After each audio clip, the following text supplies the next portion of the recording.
Okay, so today we are going to start on our pointillism projects. You can find the paper for this over on the supply counter by the windows. It is not large. It's about 5 inches by 5 inches. And the reason we're going that small is time constraints. Pointillism is not a fast type of work. It takes a long time to look good, as you're about to see. So, first step, get your supplies ready. You need a pencil with an eraser. You're going to need your paper. And then also, I'd like you to find something that you would like to draw. Keep it a little bit simple. So think cupcake, flower, Mickey Mouse, little frog, iguana, something a little bit easy. Then we're going to look at basic shapes, that drawing technique we talked about earlier in the rotation. As I check out this flower, I can tell it is kind of a circle shape. Okay, the overall shape of it is. Then the darkest part is a little bit off center. And as I look at the shape of the darkest part, it's more organic and free flowy. It kind of looks like a flower under the sea for SpongeBob. And then I can go in and I can finish the shape of each of the petals. And I can notice where things are lighter and where things are darker. So you're going to finish that entire part of your paper, okay, until the entire space is filled. Okay, and then here's your next step. Once your picture is finished with the drawing, then you're going to go choose your colors. So over by the window is a marker bin, and you're going to be choosing your main color for each object that you have in your picture. So I'm going to choose this as my main color for my petals, and then I'd like you to go a shade lighter and a shade darker. Okay, so I have that. For my leaf over here, I chose a main color, green, and I chose a shade lighter, and I chose a shade darker. Okay, so then the next step is you're going to start dotting. Okay, now we are doing this after the style of an artist named George Seurat. George Seurat was a French painter. Okay, and his last name, Seurat, kind of rhymes with dot. And that is the style of art he was famous for.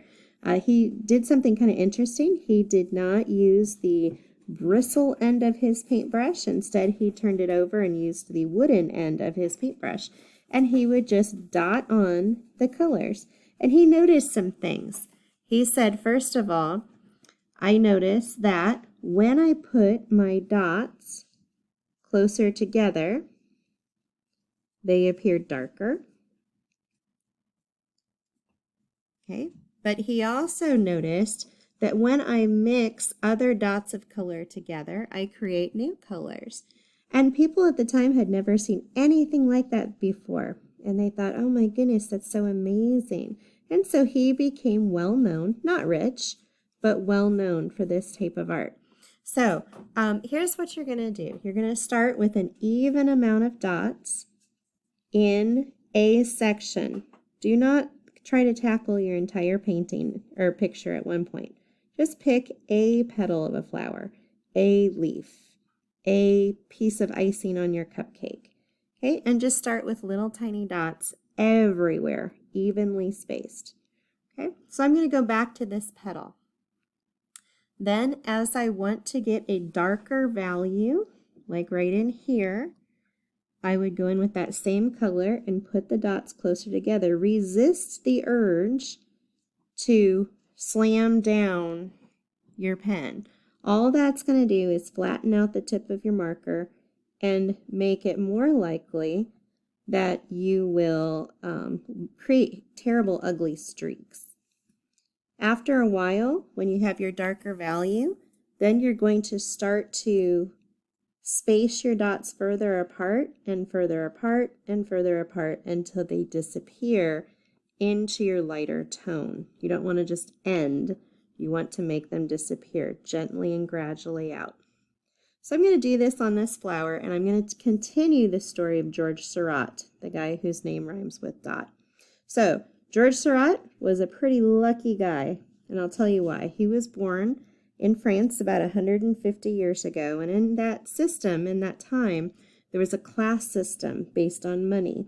So if you were born into a rich family, you stayed rich because you spent time with other rich people, you had great opportunities, and you maintained your wealth. If you were born middle class, like most of us are, you did okay, but you were really only around other middle class people, and you never really got wealthy, never really got poor, but that was kind of your life. But if you were born into the poor system, you stayed poor because you were not allowed to speak to people outside of your class, and you did not have educational opportunities like the middle class and the high class people. Well, anyway, George Seurat was born into a fabulously wealthy family. He really did not have to work at all. So he got to go to the best colleges, the best schools, and when he became a painter, he could paint anything he wanted. He did not need that job for money. And so it was just kind of interesting that he stumbled across this dot system of painting, and it was interesting anyway.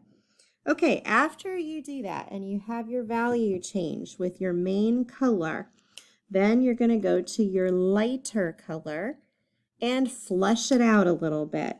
Go back into your dotted area, and we'll just add a little bit more dots to make it more interesting and cover some of the white spaces. So to continue the story, George Seurat spent most of his youth at expensive schools and at fancy parties meeting wealthy people. And at a certain time, his mother said, "Now, George, you are of marriage age. You are in your 20s. It's time to settle down. We want you to find a young lady that we approve of course, and we want you to get married." And he said, "Well, Mom, I've already met somebody, the girl of my dreams, and we are going to get married." And the mom was so excited. Like, who is it? Is it the president's daughter? Is it a diplomat's daughter? Who is it? And he said, "Well, it's our maid." And that was a horrific crime at that time. They were like, "The maid? You should not even be speaking to the maid. How dare you?" And that can't happen. And so they gave him an ultimatum.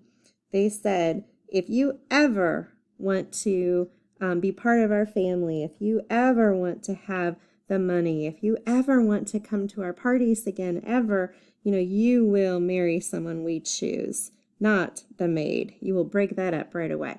So George Seurat, very sneakily, now go to your darkest tone to punch out the darker values. George Seurat moved out and got an apartment and came to his parents' parties and danced with all of the wealthy women. But at the end of every evening, he would say, "I'm tired. I didn't find the girl of my dreams this time. Good night, Mom and Dad. Love you." And he would go home to his apartment and the wife that he secretly had. So he married the maid. He and the maid got married. They lived very happily. They even had a little fella, a little guy together. He was 2. And they had the great life, but he just had to keep that marriage a secret in order to keep his social standing in his family. Until one day he got sick. Okay, he may have had something like the virus that's going around. It was reputed to be something that you could have fixed with medicines, but they just didn't have the medicine at the time. And so, unfortunately, he got sick and passed away from this sickness. He was only 32. And then the sad part of the story is his wife and child, and she was pregnant with their second child. They also got sick and died. Everybody died. But he left this fabulous style of art for us to study and admire and now replicate. And it is called pointillism. And it is shading, creating value changes with dots. Good luck to you. I look forward to your beautiful creations.